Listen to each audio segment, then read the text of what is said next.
Buenas tardes, buenas noches, buenos días, dependiendo del momento que ustedes vayan a consultar este material. Esto es la unidad 4, la clase número 14, y el tema que le vamos a hablar es sobre el poder religioso. El poder religioso. Hasta el final de la Guerra Fría, no era exagerado decir que solo unos pocos teóricos de las relaciones internacionales involucrados en una investigación sustancial o de articulación de los vínculos percibían, por un lado, las variables culturales como la religión o lo étnico, por un lado, y los asuntos internacionales por otro. Hoy día, la naturaleza de las teorías de las relaciones internacionales, como el realismo y la religión, pueden contribuir a la comprensión de las relaciones internacionales, más aún cuando con el Tratado de Westfalia en 1648 se logra separar la religión de la política, teniendo como punto de partida la creación del sistema estatal, dando cabida a un mundo secular, por cuanto la política se apoderó de nuestro diario con las guerras mundiales, la Guerra Fría, y la religión declinó su paso desde antes del siglo XX. Indudablemente, cuando se analiza las teorías de las relaciones internacionales convencionales, la religión es considerada como una simple variable de un poder determinado a ser explicación simplista dada la propia secularización y a la consideración histórica, marginándola de las relaciones internacionales. Sin embargo, la religión se ha integrado en las relaciones internacionales como esa variable en la corriente en la corriente realista, al tiempo que la religión abarca también variables relacionadas con la identidad. En cuanto al siglo XVI y al cuando uno revisa el siglo XVI, siglo XVII, la religión era símil a la violencia. Era la irracionalidad, la obsesión por ideales religiosos, denotando la causa de la violencia y la aberración en política. Por tanto, en el mundo occidental, la religión fue confinada a un ámbito doméstico con los estados, con la secularización, como ya dije, en un poder subestimado, aunque continuamente influía o ha influenciado en las decisiones y las acciones en los ámbitos público y privado. En el plano de la diplomacia, la religión representa la ética cristiana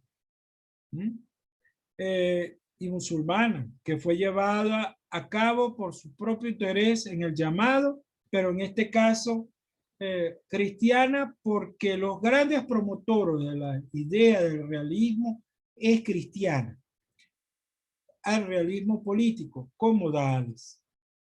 Con la Guerra Fría, la religión se caracterizó como un rasgo distintivo de identidad desde lo individual hasta lo transnacional, con el llamado choque de civilizaciones Samuel Huntington, al enfocarlo en la religión, percibida entonces como la fuerza que influye en la visión del mundo de las personas, en la identidad, en la fuente de legitimidad y en el sistema de valores que están asociados con las instituciones políticas, económicas, que han ido tomando cuerpo en el ámbito político y en el ámbito académico. Con el ataque terrorista del 11 de septiembre del 2001, es cuando la religión se convierte en ese concepto genérico de fe o de una fe particular que da lugar a las interacciones y acciones complejas, dadas las consecuencias que se derivan de las ondas políticas y de la historia sociológica y filosófica de la religión per se. De allí que el pensamiento en las relaciones internacionales, la religión se convierte en una investigación académica como un factor independiente, causa, interveniente también, porque es un vínculo entre causa y observación resultante, pero también es una variable independiente producto de las causas no religiosas. En una en la idea de buscar una explicación. Llama la atención cómo la religión es una variable pendiente y no se asume ser como la única causa de cualquier evento. En fin, la religión vuelve a ser parte de ese estudio de la política internacional antes de la paz de Westfalia. Necesitó la religión se convierte en el factor causal y vinculante con la política hoy día. En el realismo clásico y neorrealismo, en ambas escuelas coinciden en que los estados, que son las unidades claves de acción para la formulación de políticas y análisis que buscan poder y que son racionales, en él se sienten que tienen preferencias coherentes y ordenadas y eligen la maximización de la utilidad de elección. En el realismo hay una serie de variables independientes que van desde la naturaleza humana y la distribución de capacidades, y muchos académicos en las relaciones internacionales han expresado en gran medida un pesimismo sobre esa integración de la cultura y la identidad. La interpretación es relativamente restringida en el realismo en esa coherencia intelectual. Más recientemente, el realismo ha enfatizado en esa relación recíproca entre entidades y conflictos, cuyo reflejo es la religión como variable independiente e interviniente por su supuesto de racionalidad y las explicaciones que se conectan con los intereses, la naturaleza humana y el conflicto que permite explicar el comportamiento del Estado, y a ello se suma la ideología. En el neorrealismo solo se aborda cuando se trata a los estados como actores principales y, sin embargo, sin referir a la religión, se justifica. Resulta que el realismo clásico enfatiza el poder y los intereses, tales conceptos que son flexibles para permitir que la variable cultural, que es la religión, sea reflejo y dé lugar a una política exterior. Cabe recordar que el poder cubre todas las relaciones sociales que se deriven para ese fin, que da lugar al poder del hombre sobre el hombre, desde la emplear la fuerza hasta los lazos psicológicos más susceptibles o más sutiles de la mente que controla a otra mente. Con ello y en ello la religión ejerce gran influencia como fuente de legitimidad, ya que permite aumentar el poder de uno al aumentar el control sobre los conciudadanos e incluso influenciar a los ciudadanos de otros estados. De esta manera, el realismo clásico fomenta entonces ese estudio de la moral, de la ética y por ende de la religión. Y cuando revisamos la concepción de Weber, bien se asienta ese triángulo: creencia, religión, sociedad. Por tanto, la religión en el realismo es tanto una variable independiente como interviniente.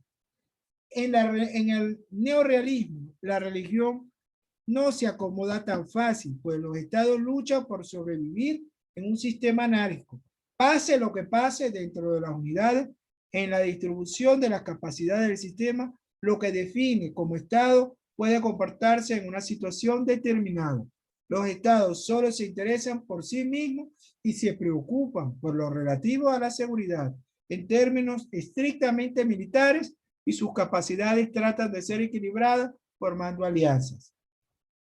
Por tanto, el neorrealismo simplemente es una reacción a los aspectos no científicos del realismo clásico, sino la sistematización del realismo manteniendo los supuestos centrales del realismo. Por tanto, el neorrealismo no tiene una visión de la condición humana, poniendo las variables no están relacionadas con la distribución de capacidades y se reemplaza por la agresión humana vista en el realismo con miedo. Ahí la variable como clave. En virtud de ello, la religión es difícil de colocarse como variable, dada la estrechez intelectual del realismo mínimo centrado en la anarquía y la racionalidad.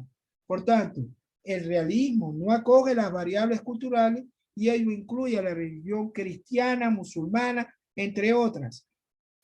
Y solo se permite evocar conceptos del dilema de seguridad, de equilibrio, de polaridad, cuando se da cuenta de un conflicto étnico.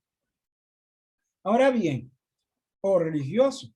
Ahora bien, cuando visualizamos la teoría clásica del complejo de seguridad en las cuestiones como terrorismo y la vinculación social, sí se convierte en una teoría adecuada a centrarse en cualquier variable de identidad en cuanto a una región determinada, y la religión allí juega un papel considerable al momento de realizarse un análisis.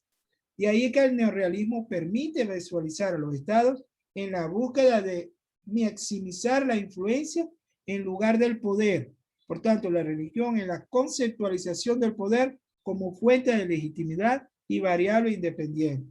Entonces, la religión como fuente de influencia para establecer patrones de alianza con implicaciones directas para esa distribución de capacidades en el sistema.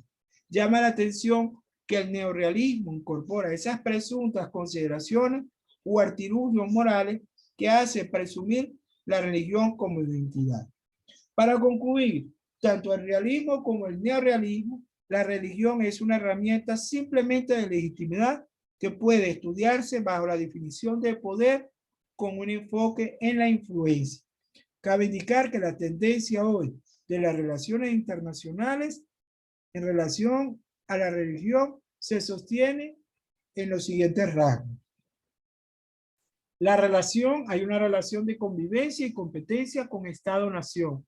Por tanto, la religión está en la propia base de la configuración histórica del Estado moderno y ha contribuido históricamente a reforzar esa identidad nacional en su interior. Y al mismo tiempo, las religiones suponen ser, o la religión supone ser un desafío a la autoridad estatal, ya que se ha erigido como una respuesta a esas necesidades no satisfechas del orden social y en una alternativa, además. Sumado a ello, las religiones se han caracterizado por una marcada naturaleza transnacional. Otro rasgo importante, la religión debe entenderse como una dimensión más allá de la cultura, como la identidad étnica, racional, nacional, etc. La religión, como otro punto, es la fuente del orden social, ya que a lo largo de la historia ha ofrecido fórmulas para dotar de significación y organización la diferencia de esferas de la vida de las sociedades de cada estado. El otro elemento es que, dado el fenómeno de la secularización de la religión, ha dado lugar a la reconstrucción de los procesos de la reapropiación histórica de los distintos pueblos del planeta. Y por último, desde el 11 de septiembre del 2001, la idea del retorno de las religiones se ha convertido en un elemento agitador para los tradicionales pilares de la arquitectura teórica sobre lo que se eleva el saber de las relaciones internacionales, como es el caso del realismo y el neorrealismo. Muchas gracias.